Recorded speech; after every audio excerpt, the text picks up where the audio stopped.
Hello student, welcome back to my YouTube channel. तो चलिए देखिए, टेंस स्टार्ट हो गया था जिसमें हमने पिछली क्लास में प्रेजेंट इंडेफिनिट टेंस क्या होता है हमने पूरा पढ़ लिया था। उसके बाद प्रेजेंट कंटीन्यूअस टेंस क्या होता है हमने वह क्या किया था, पूरा पढ़ लिया था, जिसमें आपको प्रेजेंट इंडेफिनिट टेंस का 3 से 4 वीडियो था, अर्थात 3 से 4 क्लास। और प्रेजेंट कंटीन्यूअस जो है वह 2 क्लास में क्या हो गया था, समाप्त हो गया था। तो चलिए आज हम अगला टेंस पढ़ेंगे जिसका नाम है प्रेजेंट परफेक्ट टेंस। क्या नाम है? Present perfect tense. हिंदी में नाम लिखिए, प्रेजेंट का हिंदी में नाम है वर्तमान, परफेक्ट का मतलब होता है पूर्ण और टेंस का मतलब काल, अर्थात प्रेजेंट परफेक्ट टेंस का हिंदी में नाम है वर्तमान पूर्ण काल। जिसका क्लास, अर्थात यदि आप क्लास छोड़ दिए हैं तो पिछली क्लास आप पूरा देख लीजिए, आपका क्या हो जाएगा, क्लास पूरा कवर हो जाएगा। तो चलिए प्रेजेंट परफेक्ट टेंस वर्तमान पूर्ण काल कैसे पढ़ेंगे। इस टेंस को पढ़ने के लिए आपको याद होना चाहिए वर्ब का फर्स्ट फॉर्म, सेकेंड फॉर्म और third form. First second third क्या होता है, जब आप यह टेंस पढ़ने लगेंगे तो ऑटोमेटिक आपको याद हो जाएगा फर्स्ट सेकेंड थर्ड। उसके बाद हमने यहाँ पर लिख भी लिया है, जैसे फर्स्ट फॉर्म और सेकेंड फॉर्म क्या होता है। इसमें फर्स्ट फॉर्म, सेकेंड फॉर्म और थर्ड फॉर्म जैसे जो इंपॉर्टेंट मीनिंग है, जैसे किसका मीनिंग, जिसमें इसमें पहले नंबर लिखा है कम। कम का मतलब क्या होता है, आना, तो इसमें लिखा गया है कम। उसके बाद सेकंड फॉर्म होता है केम, थर्ड फॉर्म फिर होता है कम। कैसे जानेंगे, शुरुआत में आपको 10 या 20 स्पेलिंग याद करना होगा। तो इसमें सब स्पेलिंग लिखा गया है आपके पास ये, अर्थात आपको भी ये मिल जाएगा, आप भी इसे लिख लेंगे। तो चलिए यहाँ पर first form, second form, third form सब कुछ लिखा गया है। आप जब इस टेंस को पढ़ने लगेंगे ऑटोमेटिक याद हो जाएगा। फर्स्ट फॉर्म क्या होता है, याद करना होता है। जैसे पीना का इंग्लिश क्या होगा, तो पीना का इंग्लिश आपको याद रखना होगा कि पीना का इंग्लिश होता है ड्रिंक, DRINK, ड्रिंक मतलब पीना। अब ड्रिंक देखिए जो है यह है फर्स्ट फॉर्म। सेकेंड फॉर्म क्या होता है, ड्रैंक। क्या होता है, drank, drink, drank. Third form होता है इसका ड्रंक, DRUNK। तो मैं खुद आपको बता दूंगा कि first form, second form, third form क्या होता है। जब यहाँ पर क्वेश्चन अर्थात जैसे वाक्य लिखा होगा, वाक्य का जब आप ट्रांसलेशन बनाने लगेंगे तो हम आपको स्वयं बता देंगे कि इसका थर्ड फॉर्म, सेकंड फॉर्म क्या होगा। बाकी अगले दिन मैं आपको इसमें जो लिखा गया इस पेपर में, यह पेपर सभी को क्या करूंगा, यह पेपर सभी के पास मिल जाएगा जिसमें लिखा गया है फर्स्ट, सेकेंड और थर्ड फॉर्म। तो इसी में से आपको याद रखना होगा, जैसे drink, drank, drunk, drink, drank, drunk. जैसे अगला नंबर ऐसे होता है जाना। जाना का स्पेलिंग क्या होता है, गो, वेंट, गोन। तो इसमें क्या है, इस टेंस में मतलब प्रेजेंट परफेक्ट टेंस में, प्रेजेंट परफेक्ट टेंस में आपको तीसरे नंबर वाला स्पेलिंग लिखना होता है, अर्थात कौन सा, थर्ड फॉर्म। कौन सा लिखना होता है, थर्ड फॉर्म। अगर याद नहीं है कोई बात नहीं है, मैं आपको खुद बताऊंगा कि थर्ड फॉर्म क्या होगा। तो चलिए शुरुआत से पहले हम पढ़ते हैं जिसका नाम रखा गया है, अर्थात पहला नंबर हम देखेंगे पहचान। तो इस टेंस का पहचान क्या होता है, देखिए सबसे पहले इस टेंस में ऐसे वाक्यों के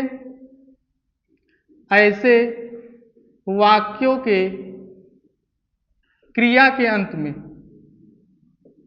ऐसे वाक्यों के क्रिया के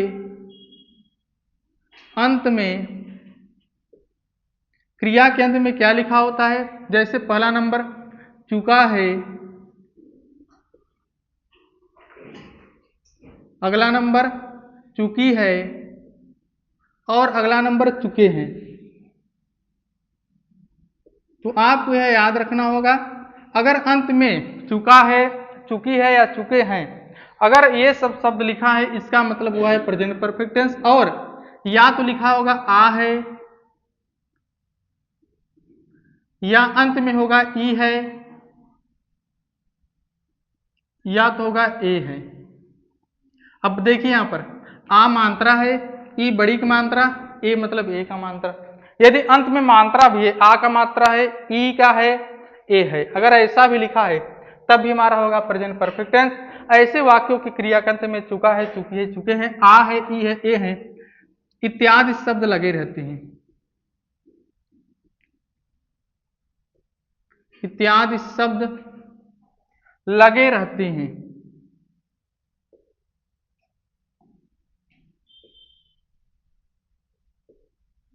इत्यादि शब्द लगे रहते हैं।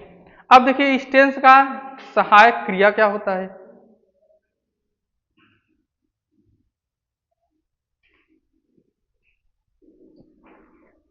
देखिए इसका यदि आपसे पूछा जाए कि प्रेजेंट परफेक्ट टेंस का सहायक क्रिया, सहायक क्रिया, सहायक क्रिया को हम इंग्लिश में कहते हैं हेल्पिंग वर्ब, हेल्पिंग वर्ब।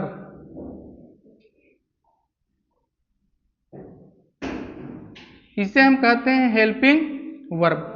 तो यदि आपसे पूछा जाए कि इस टेंस का सहायक क्रिया क्या होता है, आप सभी को बताना है इस टेंस का सहायक क्रिया होता है हैज और हैव।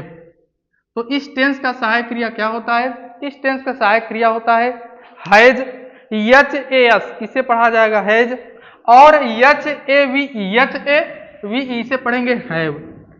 तो इस टेंस का सहायक क्रिया हैज या हैव। अब इसमें नियम क्या है, आपको यह नियम याद रखना है कि एक वचन कर्ता के साथ क्या लगेगा और बहुवचन कर्ता के साथ क्या लगेगा। तो इतना हर टेंस में देखिए, शुरुआत में हमने आपको प्रेजेंट इंडेफिनिट टेंस का हर एक नियम पढ़ा दिया है। अब क्या होगा, जो स्टूडेंट शुरुआत का पढ़ लिया है अब हर एक टेंस उसको समझ आएगा। यह सब पढ़ने के बाद हम पहला नंबर पढ़ते हैं अफर्मेटिव सेंटेंस, दूसरा नंबर क्या पढ़ते हैं निगेटिव सेंटेंस, और तीसरा नंबर क्या पढ़ते हैं इंट्रोगेटिव। तो चलिए पहला नंबर देखते हैं जिसका नाम है अफर्मेटिव सेंटेंस। पहला नंबर, चलिए पहला नंबर अफर्मेटिव सेंटेंस।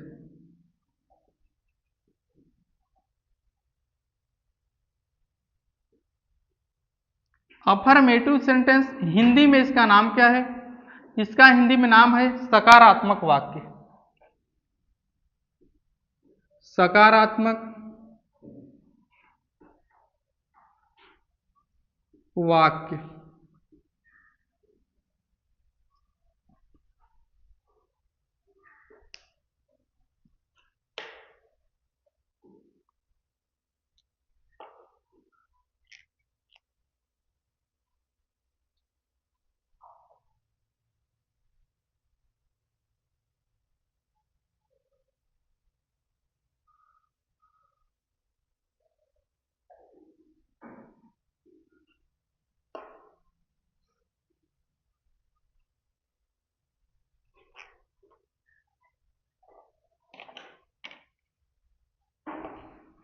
तो चलिए पहला नंबर लिखा गया अफर्मेटिव सेंटेंस, हिंदी में नाम है सकारात्मक वाक्य। देखिए इसमें पहला नंबर यही जानना है कि हैज किसके साथ लगेगा और हैव किसके साथ लगेगा। तो लिखेंगे, चलिए लिखिए, यदि वाक्य, यह है नियम। नियम में क्या आपको याद रखना है कि यदि वाक्य सकारात्मक है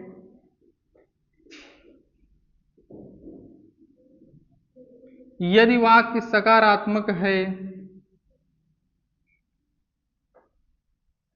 तो अनुवाद करते समय, अनुवाद को इंग्लिश में हम कहते हैं ट्रांसलेशन, तो अनुवाद अर्थात ट्रांसलेशन करते समय एक वचन कर्ता,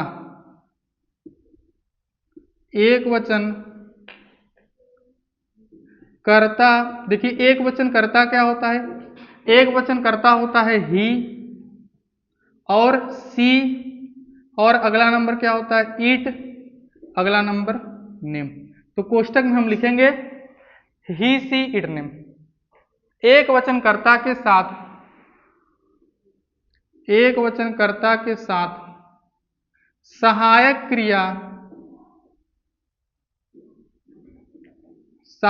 क्रिया हैज और बहुवचन कर्ता के साथ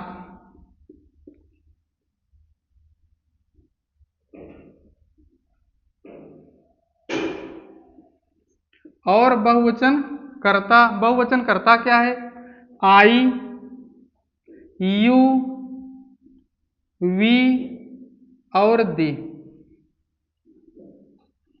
यह होता है बहुवचन। तो बहुवचन कर्ता के साथ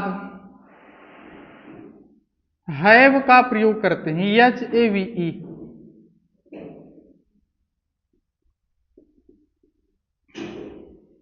हैव का प्रयोग करते हैं तथा क्रिया की तीसरी अवस्था लिखी जाती है।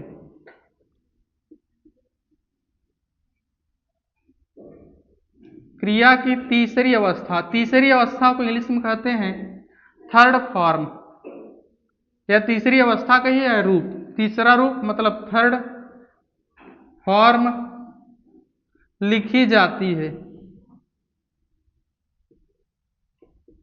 तो हमारा अफर्मेटिव सेंटेंस में यह नियम आपको याद रखना होगा। नियम क्या है? यदि वाक्य सकारात्मक है तो अनुवाद करते समय एक वचनकर्ता मतलब ही, सी, इट, नेम के साथ सहायक क्रिया हैज और बहुवचनकर्ता आई, यू, वी, दे के साथ हैव का प्रयोग करते हैं तथा क्रिया की तीसरी अवस्था लिखी जाती है। क्रिया की तीसरी अवस्था लिखी जाती है। तीसरी अवस्था आपको याद करने की आवश्यकता नहीं है, पहले आप नियम देख लीजिए, ऑटोमेटिक आपको याद होता चला जाएगा। तो इतना आपको याद रखना होगा। हर टेंस का पहचान याद रखना होगा, हर टेंस का हेल्पिंग वर्ब याद रखना होगा, शुरुआत में थोड़ा याद रखना होगा। जैसे प्रेजेंट का स्पेलिंग याद कर लीजिए कि PRESENT, घर पर याद कर लीजिए। परफेक्ट का स्पेलिंग याद कर लीजिए कि PERFECT। शुरुआत में थोड़ा स्पेलिंग याद करना होगा, बाकी ऑटोमेटिक आपको क्या होगा, हर एक चीज आएगा। चलिए इसका उदाहरण देखिए। अब देखिए इसका उदाहरण कैसे हल होगा।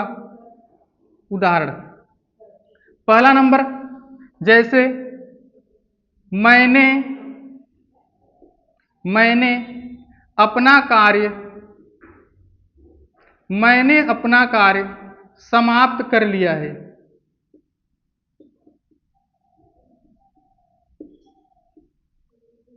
मैंने अपना कार्य समाप्त कर लिया है। देखिए मैंने अपना कार्य समाप्त कर लिया है, तो ऐसे वाक्यों की क्रिया के अंत में चुका है, चुकी है, चुके हैं, और बुक में ऐसे भी लिखा गया है। ऐसे वाक्यों के अंत में चुका है, चुकी है, चुके हैं, लिया है, दिया है, ऐसे भी लिखा गया है।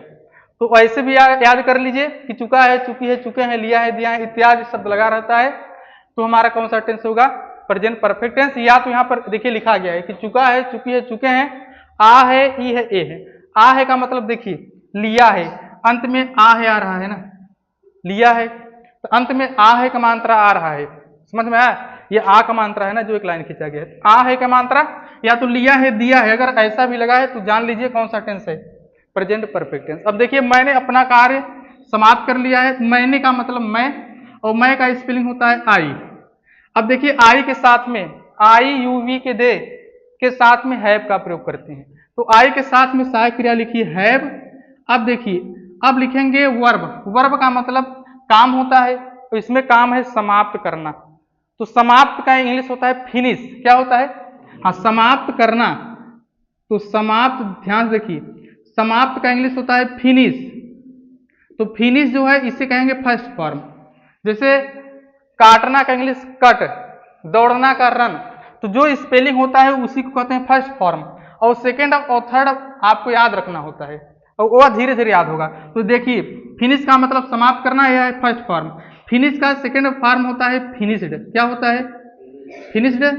और थर्ड भी फॉर्म होता है फिनिश्ड। तो मैं आपको स्वयं बताऊंगा कि थर्ड फॉर्म सेकेंड फॉर्म क्या होता है, याद मत करिए। तो समाप्त करना का फिनिश, फिनिश्ड, फिनिश्ड। तो कौन सा स्पेलिंग लिखना है? तीसरा नंबर। तीसरा नंबर लिखिए, या तो आप अपने पास एक बुक रख लीजिए, उसमें भी ये सब दिया है, उसी में देख देख कर लिखना है। तो आई हैव लिखेंगे फिनिश्ड, फिनिश्ड। अब देखिए मतलब समाप्त करना, अपना कार्य। तो आई के साथ में अपना का इंग्लिश बताया गया है, आई के साथ में अपना का इंग्लिश पढ़ाया गया है माई। लिखा जाएगा माई वर्क। तो हो गया आई हैव फिनिश्ड माई वर्क, मैंने अपना कार्य समाप्त कर लिया है। I have finished my work, मैंने अपना कार्य समाप्त कर लिया है। चलिए अगला नंबर देखिए। अगला नंबर वह विद्यालय, वह विद्यालय जा चुका है। वह विद्यालय जा चुका है। चलिए वह का इंग्लिश क्या होता है? तो वह का इंग्लिश ही। अब ही यहाँ पर लिखा गया है ही सी इट नेम, एक वचन करता है और के साथ क्या लगाएंगे, हैज। तो एक वचन कर्ता के साथ यच एस मतलब हैज का प्रयोग किया जाता है। तो ही हैज, अब जाना का इंग्लिश, तो जाना का इंग्लिश होता है गो, लेकिन यह तो सबको याद है, अब दूसरा नंबर और तीसरा याद रखना होगा। तो बार बार कह रहा हूं, आप टेंशन मत लीजिए। गो, दूसरा नंबर होता है वेंट और तीसरा number gone. Go went gone, हमें कौन सा स्पेलिंग लिखना होगा, तीसरा नंबर। तो he has gone to school, जैसे गो टू स्कूल वैसे होगा गॉन टू स्कूल। यह हमारा क्या हो गया, इसका ट्रांसलेशन हो गया कि वह विद्यालय जा चुका है। He has gone to school.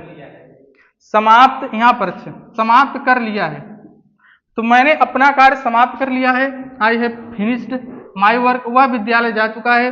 He has gone to school. चलिए अगला नंबर देखिए, जैसे तीसरा नंबर, इसका एग्जाम्पल क्या होगा, तीसरा नंबर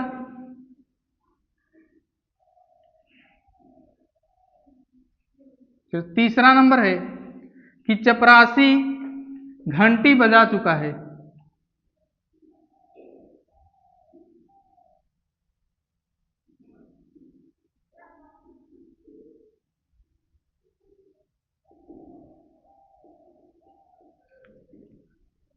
चपरासी घंटी बजा चुका है, तो चपरासी को इंग्लिश में कहते हैं प्यून, तो लिखा जाएगा द प्यून, द प्यून। तो चपरासी घंटी बजा चुका है, तो देखिए यहां पर है के ऊपर बिंदु भी नहीं लगा है, इसी से हम जान लेंगे एक वचन है, चपरासी घंटी बजा चुका है। द प्यून, चपरासी को एक वचन माना जाएगा, तो द प्यून, उसके बाद क्या लिखेंगे हम, हैज। समझ में आया, हैज लिखेंगे, द प्यून हैज। अब बजाना का, तो देख लीजिए बजाना का होता है रिंग, RING, रिंग मतलब बजना या बजाना। तो रिंग, रैंग और रंग, तो रिंग रैंग रंग, बताइए कौन सा स्पेलिंग लिखा जाएगा, तीसरा। तो द प्यून हैज रंग, रंग, घंटी का लिखेंगे द बेल। तो हो गया द प्यून हैज रंग द बेल, मतलब चपरासी घंटी बजा चुका है। ये हमारा क्या होगा, तीसरा नंबर एग्जाम्पल। चलिए एक और एग्जाम्पल देखिए, अगला नंबर, वे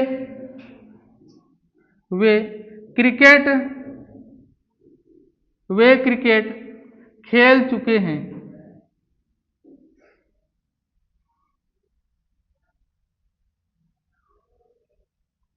वे क्रिकेट खेल चुके हैं, बताइए वे का स्पेलिंग क्या होगा, तो वे का स्पेलिंग होता है दे, THEY। अब देखिए दे हमारा बहुवचन करता है, बहुवचन कर्ता के साथ हम क्या किसका उपयोग करते हैं, हैव का लिखेंगे, दे हैव। अब उसके बाद वर्ब मतलब खेलना, तो खेलना का इंग्लिश होता है PLAY, प्ले। दूसरा नंबर होता है प्लेड, PLAYED, प्लेड। और तीसरा भी होता है प्लेड, तो प्ले, प्लेड, प्लेड। तो तीसरा नंबर लगाएंगे, दे हैव प्लेड क्रिकेट। तो ऐसे ही आपको बनाना है, लिखेंगे सबसे पहले सब्जेक्ट मतलब कर्ता, उसके बाद हैज या हैव का प्रयोग करना है, और वर्ब का तीसरा नंबर अर्थात वर्ब का थर्ड फॉर्म, उसके बाद इधर क्या लिखेंगे, ऑब्जेक्ट मतलब जो बचेगा।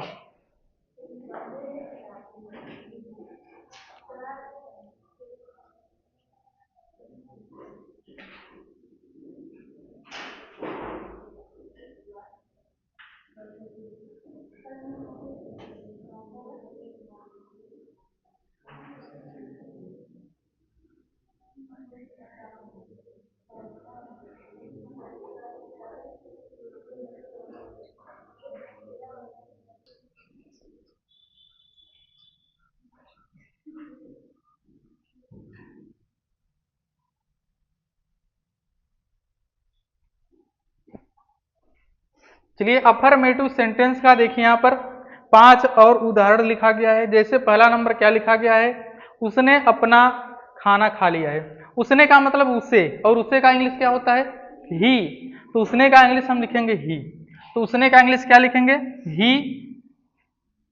अब उसके बाद ही के साथ में किसका प्रयोग किया जाता है? हैज का। लिखेंगे ही हैज, उसने अपना खाना खा लिया है, तो खा लिया है इसका इंग्लिश है ईट, एट, ईटेन। तो कौन सा फॉर्म लिखा जाएगा? Third form. तीसरा स्पेलिंग लिखा जाएगा ईटेन। तो हो गया ही हैज ईटेन। और आपको पढ़ाया गया है अपना खाना, तो ही के साथ में अपना का इंग्लिश क्या होता है? His. He has eaten his food. तो पहले नंबर का ट्रांसलेशन ये होगा कि he has eaten his food. Mahesh ने एक गाना गाया है, महेश नेम है, तो सबसे पहले हम महेश का स्पेलिंग लिखेंगे। महेश, महेश। अब महेश हमारा है एक वचन, लिखा जाएगा हैज। अब महेश ने एक गाना गा लिया है, महेश ने एक गाना गाया है, तो एक गाना का अ सॉन्ग जो सिंग है, सिंग का होता है सिंग, सैंग, संग। तो तीसरा नंबर लिखा जाएगा महेश हैज संग अ सॉन्ग। चलिए इसी प्रकार अगला नंबर, मैंने आज एक चोर पकड़ा है। तो मैंने का मतलब मैं, और मैं का स्पेलिंग क्या लिखा जाएगा? आई। आई के साथ में किसका प्रयोग किया जाएगा? हैव का। पकड़ना का इंग्लिश लिखेंगे कैच, तो कैच, काट, काट। तीसरा नंबर लिखना होगा काट, आई हैव काट।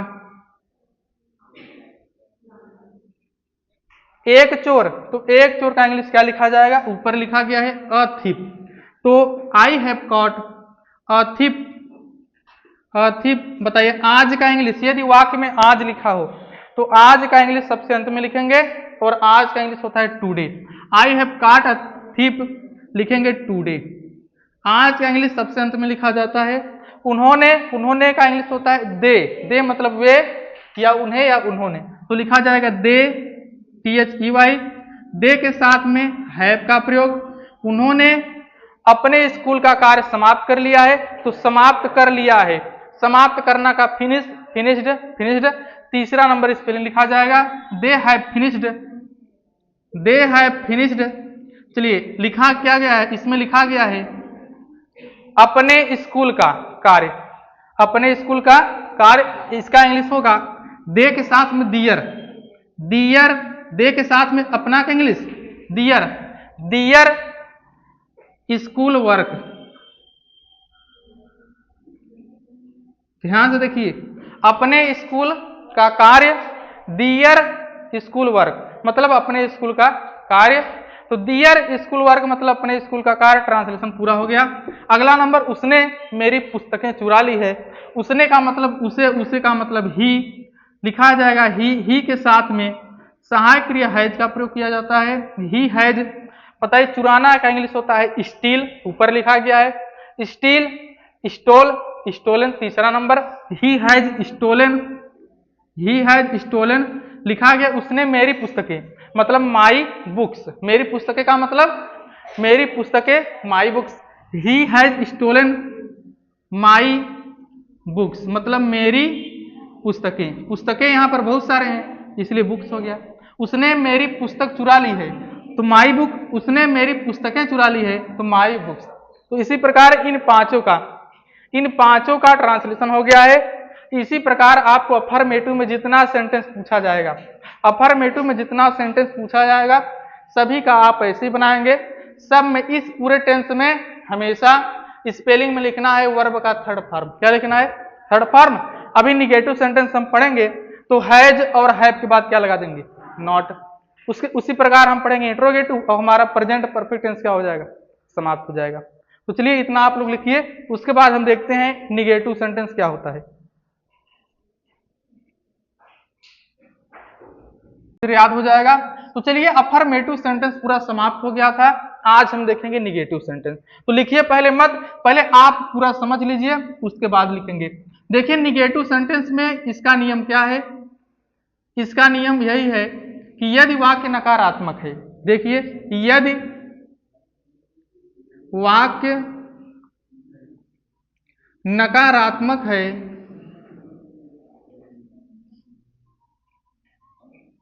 यदि वाक्य नकारात्मक है तो अनुवाद करते समय तो अनुवाद करते समय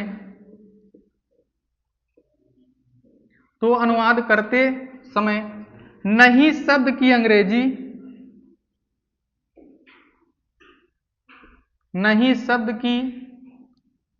अंग्रेजी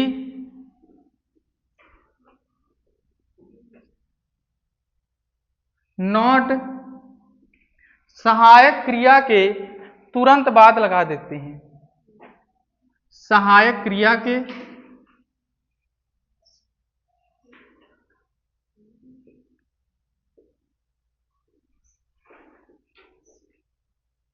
तुरंत बाद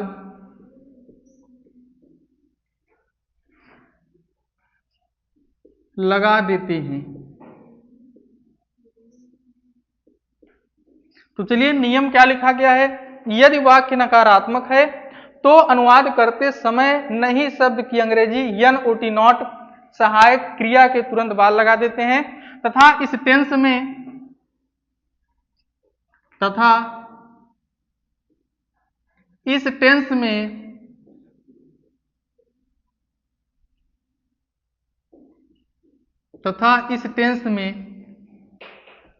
सदैव क्रिया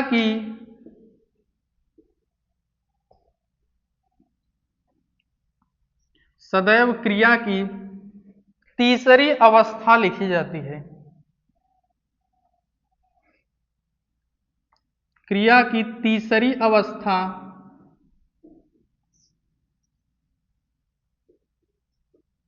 लिखी जाती है। चलिए तीसरी अवस्था को हम तीसरा रूप कहते हैं। तीसरी अवस्था कहिए या तीसरा रूप, जिसे इंग्लिश में कहेंगे थर्ड फॉर्म। तो याद रखिए इस टेंस में सदैव मतलब हमेशा इस टेंस में वर्ब का हम थर्ड फॉर्म लिखेंगे।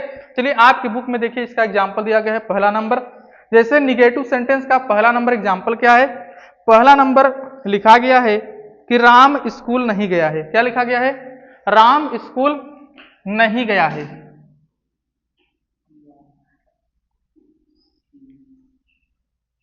राम स्कूल नहीं गया है। चलिए पहला नंबर सेंटेंस। अब देखिए इसका ट्रांसलेशन क्या होगा। तो राम एक वचन है क्योंकि राम नाम है और ही सी इट नेम क्या होता है, एक वचन। ही सी इट नेम एक वचन होता है, नाम हमेशा एक वचन है। अगर एक वचन जब करता रहेगा तो एक वचन के साथ हम लगाएंगे हैज, अगर बहुवचन करता है तो लगाएंगे हैव। पहले हम राम का लिखेंगे स्पेलिंग RAM, उसके बाद लिखिए सहायक क्रिया। सहायक क्रिया का मतलब वही हैज और हैव। तो राम, उसके बाद हम लिखेंगे हैज और इसमें लिखा गया है अनुवाद करते समय नहीं शब्द की अंग्रेजी NOT नॉट सहायक क्रिया के तुरंत बाद। सहायक क्रिया का मतलब हैज और हैव के तुरंत बाद नहीं शब्द की अंग्रेजी नॉट लिखिए। उसके बाद क्या है, राम स्कूल नहीं गया है। गया का मतलब जाना, गया है मतलब जाना। तो जाना का होता है गो।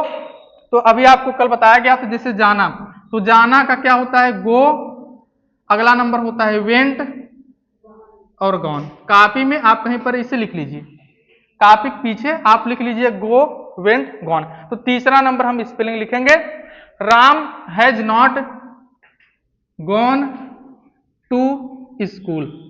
तो इसका ट्रांसलेशन क्या हो गया, Ram has not gone to school, Ram school नहीं गया है। चलिए अगला नंबर है मैंने खाना नहीं खाया है। अगला नंबर मैंने खाना नहीं खाया है।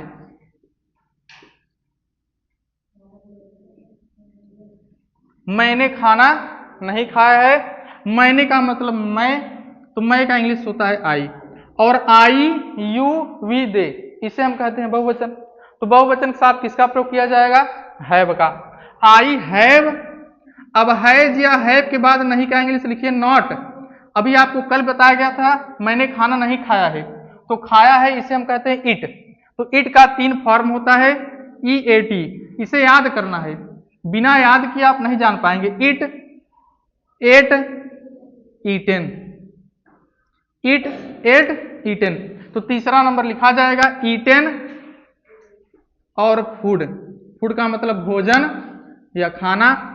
I have not eaten food, मैंने खाना नहीं खाया है। अगला नंबर सेंटेंस, वह अपना काम समाप्त नहीं कर चुका है। चलिए अगला नंबर,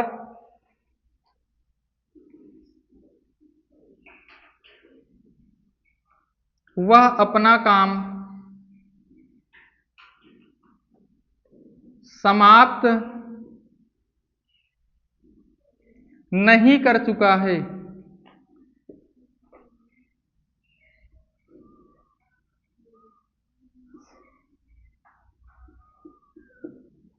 वह अपना काम समाप्त नहीं कर चुका है। चलिए वह का इंग्लिश क्या होता है देखिए, वह का इंग्लिश हम लिखेंगे ही के साथ में सहायक क्रिया हैज लगाएंगे, एक वचन है। अब नहीं का इंग्लिश लिखिए नॉट। अब काम इसमें क्या है, समाप्त करना। वह अपना काम समाप्त नहीं कर चुका है। समाप्त कर मतलब समाप्त करना का इंग्लिश होता है फिनिश। आपको बताया गया है फिनिश, फिनिश्ड, फिनिश्ड। तो थर्ड फॉर्म लिखा जाएगा फिनिश्ड, फिनिश्ड। अब देखिए अपना काम, तो वह के साथ में अपना का अंग्रेजी हिज होता है। He has not finished his work. तो ट्रांसलेशन कंप्लीट हो गया। ऐसे ही आपको बनाना है, धीरे धीरे आप प्रयास करेंगे आपको आने लगेगा। चलिए अगला नंबर सेंटेंस क्या है, अगला नंबर, वह किताब नहीं खरीद चुका है। अगला नंबर, वह उसके बाद लिखा है यह, वह यह किताब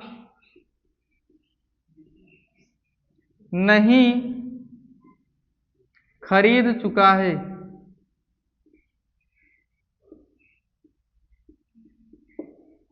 वह यह किताब नहीं खरीद चुका है। अब इसमें भी वह का इंग्लिश लिखेंगे ही। क्या लिखेंगे, ही। चलिए वह का इंग्लिश हम क्या लिखेंगे, ही हमारा है एक वचन, एक वचन कर्ता के साथ हैज, नहीं का इंग्लिश नॉट। जब यहां पर first form, second form, third form लिखा जाए, आप कॉपी के पीछे लिख लीजिएगा खरीदना का। खरीदना का होता है BUY, बाई का मतलब खरीदना। बाई का सेकंड फॉर्म होता है बाट, BOUGST, बाट, BOUGST, बाट, बाई, बाट, बाट। ऐसे था कैच मतलब पकड़ना, कैच, काट, काट, कल बताया गया था पकड़ना का।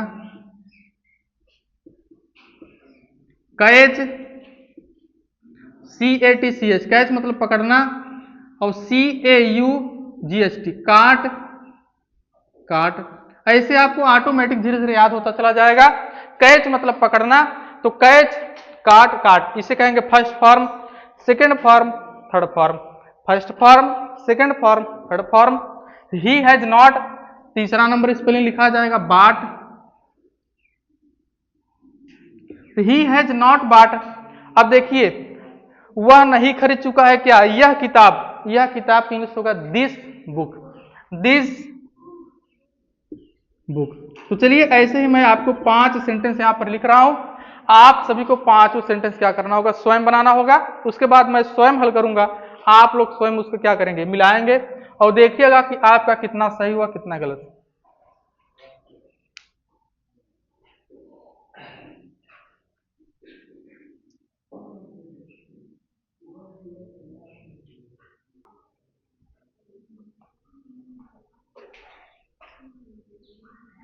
चलिए पहला नंबर सेंटेंस, अध्यापक अभी नहीं आए हैं। चलिए अध्यापक अभी नहीं आए हैं, इसका ट्रांसलेशन होगा द टीचर्स, द टीचर्स।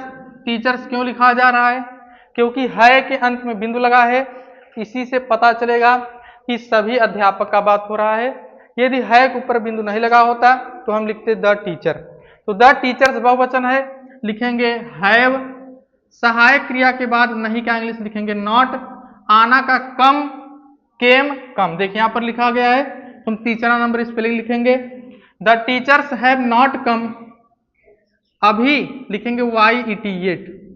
हो गया पहले नंबर का ट्रांसलेशन। दूसरा नंबर, उसने मेरी मदद नहीं की है। चलिए उसने का मतलब उसे, उसे का मतलब ही होता है। ही के साथ में लिखेंगे हैज। ही हैज, नहीं का English not. He has not. चलिए मदद करना का इंग्लिश यहां पर लिखा गया है हेल्प, हेल्प्ड, हेल्प्ड। तीसरा नंबर लिखा जाएगा ही हैज नॉट हेल्प्ड।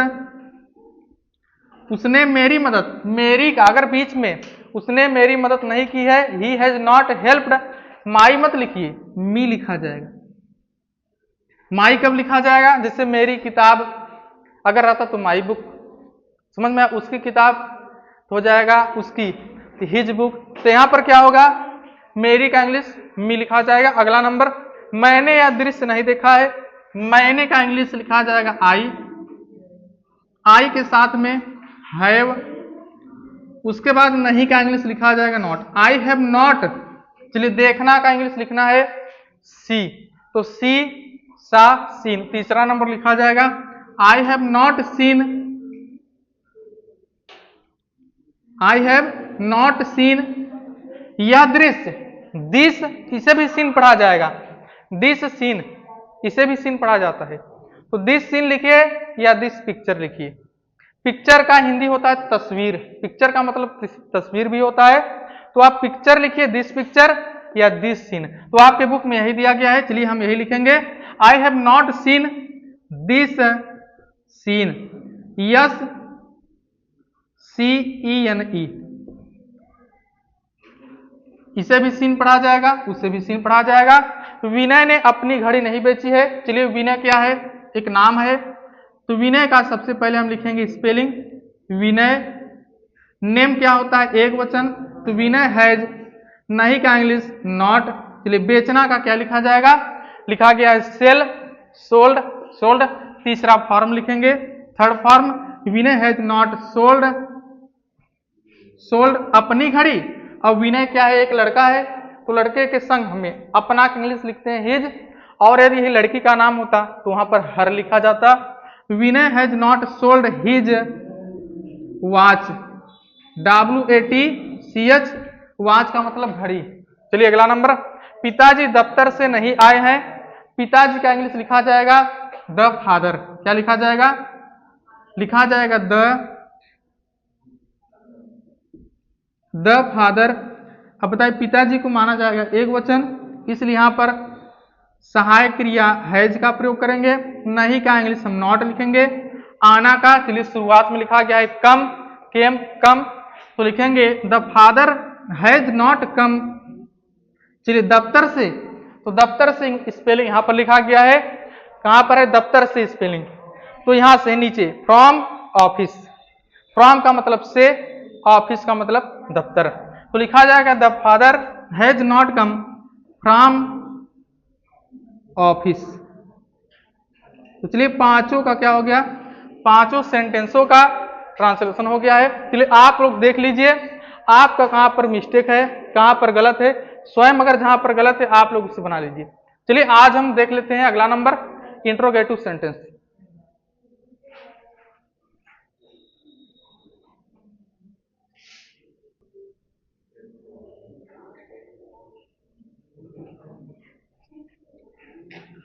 देखिए यहां पर कुछ सेंटेंस और लिखा गया है, और यहां से 1 से लेकर 9 तक इस सेंटेंस में अफर्मेटिव भी है और निगेटिव है, यह आपको बनाना है। चलिए तो 1 से लेकर 9 तक इसमें अफर्मेटिव निगेटिव सब है, बाकी इसका स्पेलिंग ऊपर लिखा गया है।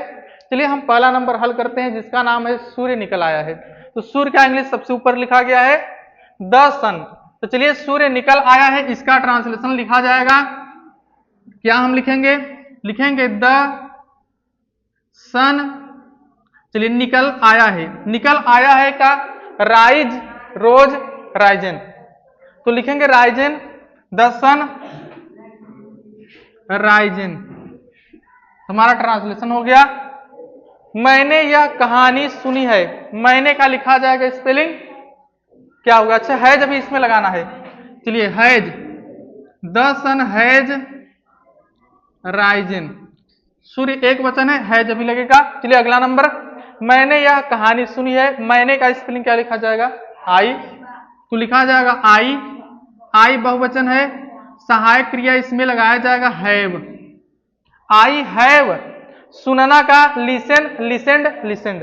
तो तीसरा नंबर है लिखा जाएगा LISTENED, आई हैव लिसेंड, यह कहानी, दिस स्टोरी। दिस स्टोरी का मतलब यह कहानी, दिस स्टोरी। चलिए अगला नंबर ट्रांसलेशन, उसने अपनी किताब खो दी है, उसने का इंग्लिश लिखा जाएगा ही। क्या लिखा जाएगा? ही। अब देखिए ही एक वचन है, एक वचन के साथ हम क्या लगाएंगे? हैज। एक वचन साथ हम क्या किसका उपयोग करेंगे? सहायक क्रिया हैज, लिखा जाएगा ही। उसके बाद हम लिखेंगे हैज, और देखिए उसने अपनी किताब खो दी है, तो ही हैज, अब खोना, तो खोना का इंग्लिश ऊपर लिखा गया है loss, lost, lost. He has lost, LOST, lost अपनी किताब, तो ही के साथ में अपना का English his. He has lost his book. चलिए अगला नंबर, अगला नंबर है गाड़ी प्लेटफॉर्म पर आ चुकी है, तो लिखा जाएगा द ट्रेन,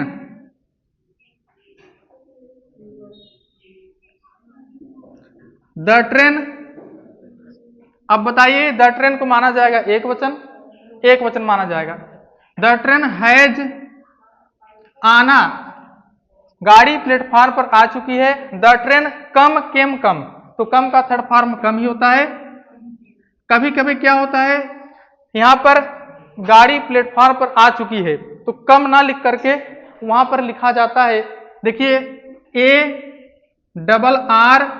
ARRIVE, ARRIVE, इसका मतलब होता है पहुंचना। क्या होता है? तो अराइव मतलब पहुंचना, अराइव, अराइव्ड, ये भी आप अपने कॉपी में लिख लीजिए। और थर्ड फॉर्म होता है अराइव्ड। तो रेलगाड़ी प्लेटफॉर्म पर आ चुकी है मतलब पहुंच चुकी है। आना का मतलब रेलगाड़ी प्लेटफॉर्म पर पहुंच चुकी है। तो बहुत सारे किताबों में आना का इंग्लिश तो कम सही है, लेकिन ऐसे भी लिखा जाता है अराइव्ड। तो अराइव्ड का मतलब पहुंचना ही होता है। तो रेलगाड़ी अर्थात गाड़ी प्लेटफॉर्म पर आ चुकी है, उसका ट्रांसलेशन ऐसे भी बना सकते हैं। और गाड़ी प्लेटफॉर्म पर आ चुकी है, आना का इंग्लिश हम यह भी लिख सकते हैं, क्या? अराइव्ड। समझ में आया? चलिए अगला नंबर अभी पूरा हल करेंगे। The train has come platform पर, तो क्या लिखा जाएगा? ऑन द प्लेटफॉर्म, ऊपर लिखा गया है स्पेलिंग ऑन द प्लेटफॉर्म। चलिए अगला नंबर, अजय ने यह प्रश्न हल कर लिया है। अजय ने यह प्रश्न हल कर लिया है, तो सबसे पहले क्या लिखा जाएगा? अजय का स्पेलिंग लिखा जाएगा। अजय एक वचन है, अजय हैज, अजय ने यह प्रश्न हल कर लिया है। चलिए हल करना तो ऊपर लिखा गया है सॉल्व, सॉल्व, सॉल्व्ड, सॉल्व्ड, तो लिखा जाएगा अजय हैज सॉल्व्ड यह प्रश्न। यह प्रश्न का स्पेलिंग ऊपर लिखा गया है। यह प्रश्न का होता है this question. Ajay has solved this question. चलिए अगला नंबर ट्रांसलेशन, चांद नहीं निकला है, तो इसका लिखा जाएगा द मून, ऊपर लिखा गया है स्पेलिंग। और सूर्य और चंद्रमा को एक वचन माना जाता है। द मून हैज, नहीं का इंग्लिश नॉट। चलिए निकलना का, सूर्य निकलना या चांद निकलना, rise, rose, risen. The moon has not risen, हो गया ना? The moon has not risen. अगला नंबर, माता जी ने खाना नहीं बनाया है, माता जी का लिखा जाएगा द मदर, द मदर। चलिए माता जी को एक वचन माना जाएगा। द मदर हैज नॉट, नहीं है नॉट, बनाना का नहीं बनाया है, तो बनाया है कि ऊपर लिखा गया है कुक, बनाना पकाना एक ही बात है, cook, cooked, cooked. The mother has not cooked food, food का मतलब भोजन, या खाना। चलिए अगला नंबर ट्रांसलेशन, इन लड़कों ने मैच नहीं खेला है। इन लड़कों का वहां पर लिखा गया है स्पेलिंग, लिखा जाएगा दीज बॉयज। अब दीज बॉयज बहुवचन है, सहायक क्रिया हैव, अब नहीं है तो नहीं का इंग्लिश नॉट, और खेलना का क्या हो जाएगा प्लेड, ऊपर लिखा गया है प्लेड। मैच का आप मैच लिखिए या क्रिकेट लिखिए, तो मैच का स्पेलिंग होता है MATCH। आप या तो मैच ही लिखिए या तो आप क्रिकेट लिखेंगे तभी सही माना जाएगा। अगला नंबर, चपरासी ने घंटी नहीं बजाई है। चपरासी को एक वचन माना जाएगा, लिखा जाएगा the peon. The peon has not, चलिए बजाना होता है रिंग, रैंग, रंग, रंग RUNG रंग द बेल। तो चलिए इन 9 सेंटेंसों का ट्रांसलेशन हो गया है, जिसमें अफर्मेटिव और निगेटिव क्या है, दोनों शामिल है।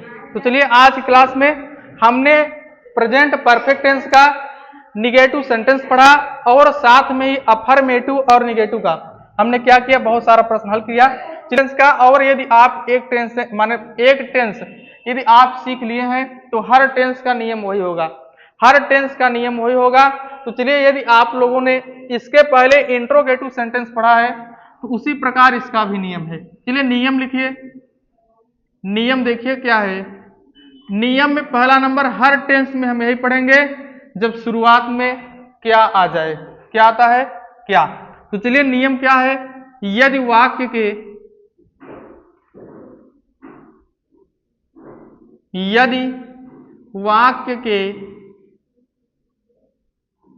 शुरू में, यदि वाक्य के शुरू में क्या शब्द आ जाए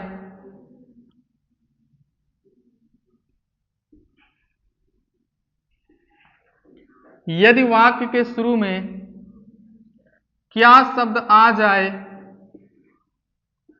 तो अनुवाद करते समय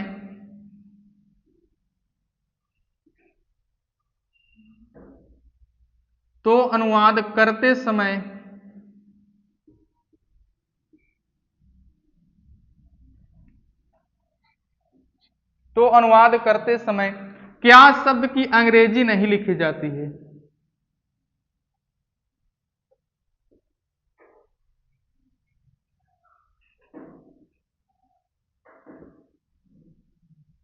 क्या शब्द की अंग्रेजी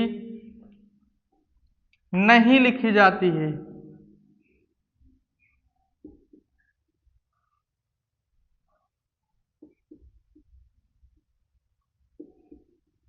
चलिए इतना आपको याद रखना है, क्या शब्द की अंग्रेजी आपको नहीं लिखना है। चलिए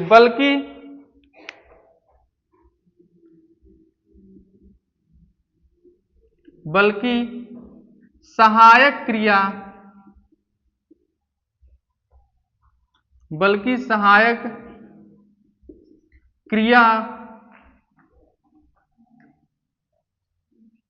हैज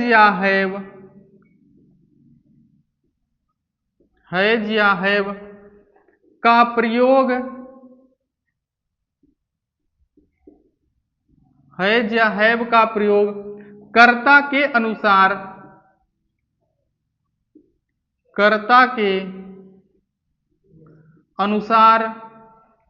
सबसे पहले कर दिया जाता है।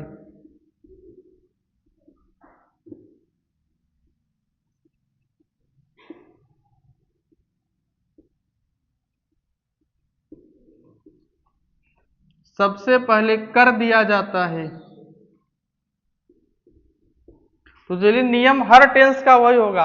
अब आप चाहे जो टेंस पढ़ेंगे हर टेंस का वही नियम होगा। इंट्रोगेटिव पहला नंबर हम यही पढ़ते हैं, यदि वाक्य के शुरू में क्या शब्द आ जाए तो अनुवाद करते समय क्या शब्द की अंग्रेजी नहीं लिखी जाती है, बल्कि सहायक क्रिया हैज या हैव का प्रयोग कर्ता के अनुसार सबसे पहले करेंगे। एक वचन होगा तो हैज, बहुवचन होगा हैव, हर टेंस का वही नियम है। तो चलिए जैसे इसका एग्जाम्पल देखिए, पहला नंबर उदाहरण, चलिए पहला नंबर, क्या क्या वे बच्चे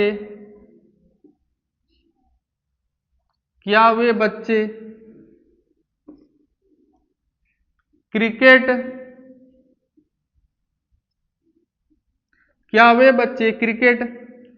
खेल चुके हैं चलिए पहला नंबर क्या है, क्या वे बच्चे क्रिकेट खेल चुके हैं। तो चलिए क्या वे बच्चे हमारा है बहुवचन है, इसलिए हम क्या की अंग्रेजी नहीं लिखेंगे, बल्कि सबसे पहले हम हैव का प्रयोग करेंगे, लिखेंगे हैव। यदि यहां पर लिखा होता क्या वे क्रिकेट खेल चुके हैं, तो वे का हम इंग्लिश लिखते दे। यदि वे बच्चे हैं तो वे बच्चे का हम इंग्लिश लिखेंगे दोज चिल्ड्रेन। चिल्ड्रेन का मतलब बच्चे और चाइल्ड का मतलब बच्चा, तो चाइल्ड का मतलब बच्चा और चिल्ड्रेन का मतलब बच्चे। तो हैव दोज चिल्ड्रेन। अब चलिए उसके बाद क्या लिखेंगे हम, खेलना का इंग्लिश। तो खेलना का इंग्लिश होता है प्ले, प्लेड। तो थर्ड फॉर्म हम लिखेंगे प्लेड। उसके बाद क्या लिखेंगे, क्रिकेट। तो ऐसे ही आपको क्या करना है, सेंटेंस बनाना है। अंत में लिखेंगे क्वेश्चन मार्क। अंत में क्या लिखेंगे, क्वेश्चन मार्क, जिसे हम हिंदी में कहते हैं प्रश्नवाचक चिन्ह। चलिए अगला नंबर क्या वह खाना पका चुका है।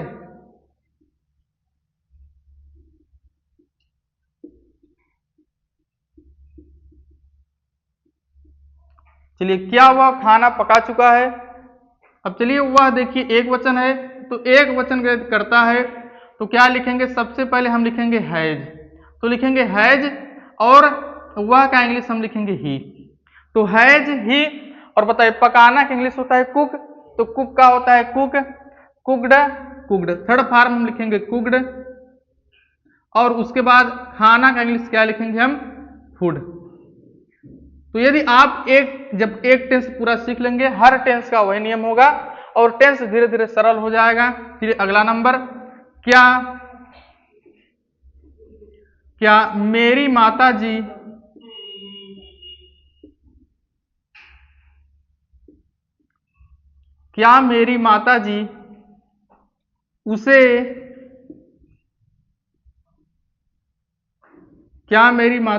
उसे बुला चुकी हैं।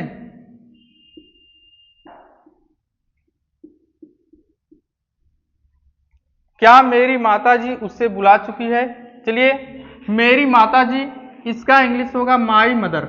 तो मेरी माताजी, तो माताजी और पिताजी को माना जाता है एक वचन, तो इसलिए हम क्या, जो शुरुआत में जब क्या रहता है तो लिखेंगे सहायक क्रिया हैज। चलिए मेरी माताजी का इंग्लिश क्या लिखा जाएगा, माई मदर। तो हैज माई मदर। उसके बाद चलिए अब लिखा है बुलाना। तो बुलाना का इंग्लिश में काल मतलब बुलाना, CALL काल मतलब बुलाना होता है। तो काल्ड। तो चलिए क्या लिखेंगे, हैज माई मदर काल्ड। क्या मेरी माताजी उसे बुला चुकी हैं। तो बुलाना का इंग्लिश हो गया। और यदि बीच में उसे आ जाए, तो बीच में जब उसे आता है तो उसे का इंग्लिश हम लिखते हैं हिम। क्या लिखते हैं, HIM हिम। तो हो गया translation, has my mother called him, क्या मेरी माताजी उसे बुला चुकी हैं। इस प्रकार आपको जितने भी सेंटेंस होगा सभी को बनाना है। चलिए और आप किताब से आपके अनुपम जो किताब है, चलिए उसमें हम देखते हैं और बहुत सारा सेंटेंस दिया गया है। चलिए उनका देखते हैं ट्रांसलेशन कैसे होगा।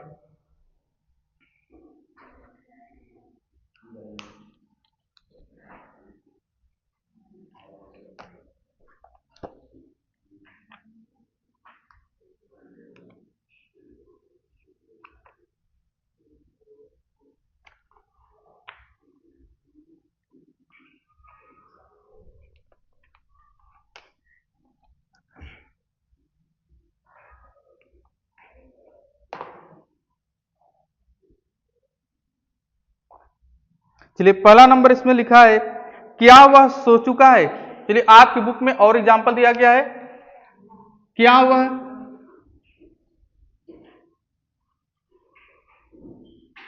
वह सो चुका है?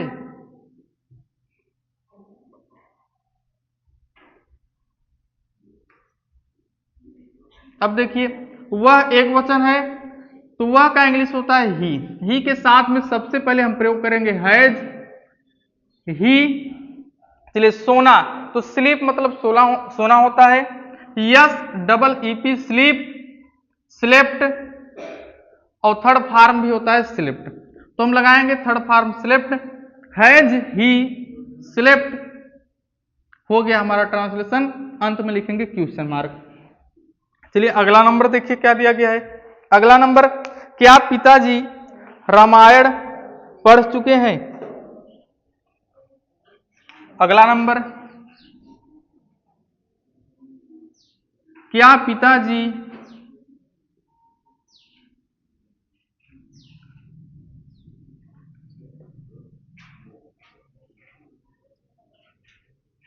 पिताजी रामायण पढ़ चुके हैं?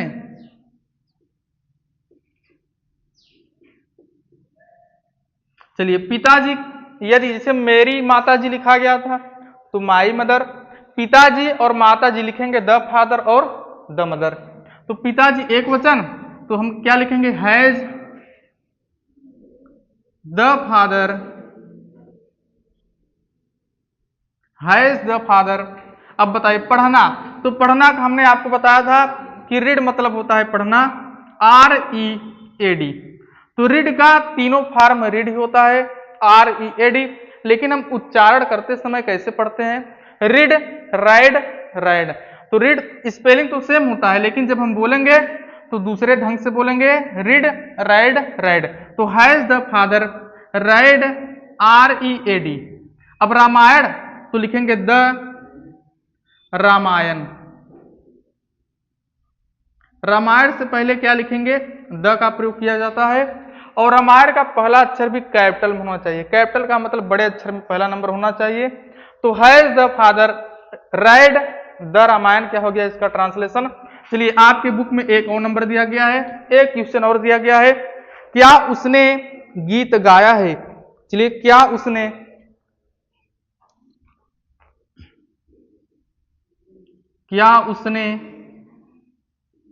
गीत गाया है? चलिए अंत में आ है लिखा गया है, तो हमारा हो गया प्रेजेंट परफेक्ट टेंस। उसने का मतलब ही, तो क्या लिखेंगे? सबसे पहले हैज, उसने का मतलब ही। चलिए क्या उसने गीत गाया है? तो होता है सिंग मतलब गाना, सिंग, सैंग, संग। तो थर्ड फॉर्म हम लिखेंगे संग। हैज ही संग अ सॉन्ग, जैसे सिंग अ सॉन्ग गीत। चलिए यहां पर क्या उसने गीत गाया है? तो हो गया हैज ही संग अ सॉन्ग। चलिए अगला नंबर, क्या उन्होंने अपना पाठ याद किया है? अगला नंबर, क्या उन्होंने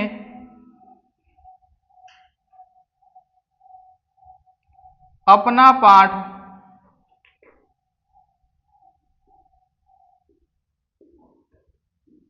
याद किया है?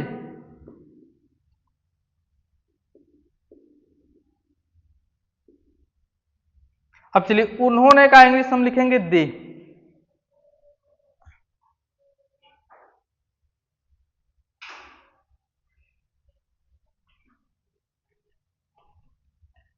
चलिए उन्होंने का इंग्लिश लिखेंगे दे, और दे के साथ में किसका प्रयोग किया जाता है? हैव का प्रयोग। चलिए इसका ट्रांसलेशन यहां पर देखिए, लिखेंगे हैज, तो हैव का प्रयोग करेंगे, हैज इसमें प्रयोग नहीं करेंगे, हैव का प्रयोग, हैव। उसके बाद लिखेंगे दे, THEY, हैव दे। चलिए उसके बाद क्या लिखेंगे? क्या उन्होंने अपना पाठ याद किया? लिखिए याद करना को इंग्लिश में क्या कहते हैं? लर्न। यहां पर देखिए याद करना का इंग्लिश में होता है LEARN, लर्न। उसके बाद LEARNT, इसे पढ़ेंगे लर्नड। उसके बाद अगला नंबर LEARNT, तो लर्न, लर्नड, फिर पढ़ेंगे लर्नड। चलिए फिर क्या आप यहां पर लिखेंगे, हैव दे, इसे पढ़ा जाएगा लर्नड। उसके बाद अपना पाठ, चलिए दे के साथ में अपना का इंग्लिश लिखेंगे दियर, THE, क्या लिखेंगे, THEIR। अपना और पाठ का इंग्लिश हम लिखेंगे लेसन, तो लिखेंगे लेसन। चलिए इतना हो गया। अगला नंबर, अब हम ऐसा सेंटेंस पढ़ेंगे जिसमें क्या, क्यों, कैसे सब बीच में आएगा। चलिए इतना आप लोग लिखिए। उसके बाद अगला नियम देखेंगे और उसमें भी क्या करेंगे, 5 से 6 उदाहरण पढ़ेंगे और हमारा प्रेजेंट परफेक्ट टेंस पूरा क्या हो जाएगा, कंप्लीट हो जाएगा।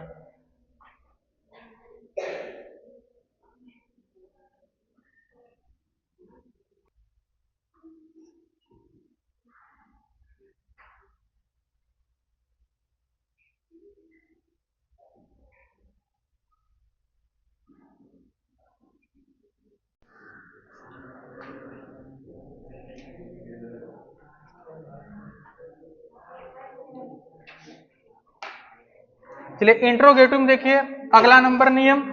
चलिए जब शुरुआत में क्या होता है तो क्या वाला हमने देख लिया है। चलो दूसरा नंबर क्या लिखा गया है, यदि वाक्य के बीच में प्रश्नवाचक शब्द क्या, क्यों, कैसे, कब, कहां, किसे आ जाए तो अनुवाद करते समय इनकी अंग्रेजी सबसे पहले लिखी जाती है।